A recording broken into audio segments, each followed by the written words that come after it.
Understanding the phrase, as still as death, an English language learner's guide. Hello, language enthusiasts.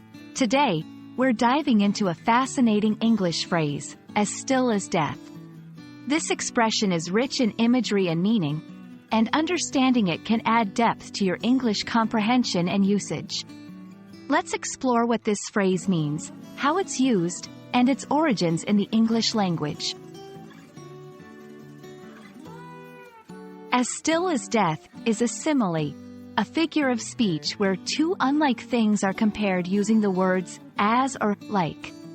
This phrase vividly compares the absolute stillness or motionlessness of something to the stillness of death. It's often used to describe a deep, eerie, or profound stillness, where there is no movement or sound, similar to the stillness one associates with the lifelessness of death. Now, let's see how this phrase is used in various contexts. Describing a scene or setting, the abandoned house was as still as death, without even the creak of a floorboard. Conveying emotion or tension, when she heard the news, she went as still as death, shock written all over her face. Literary usage, authors often use this phrase to set a mood or tone, especially in genres like horror or suspense.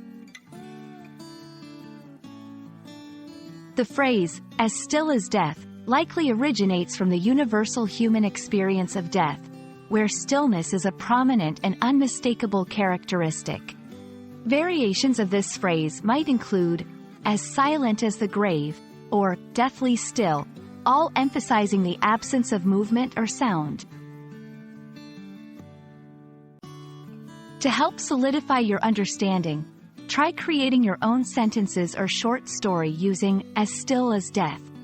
Consider different scenarios, a tense moment, a peaceful scene, or a suspenseful situation. How does the phrase change the atmosphere of your story? Thank you for joining me in exploring the phrase, as still as death. It's a powerful expression that can add depth and intensity to both spoken and written English.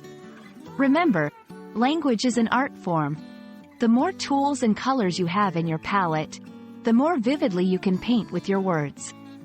Happy learning, and see you in the next video.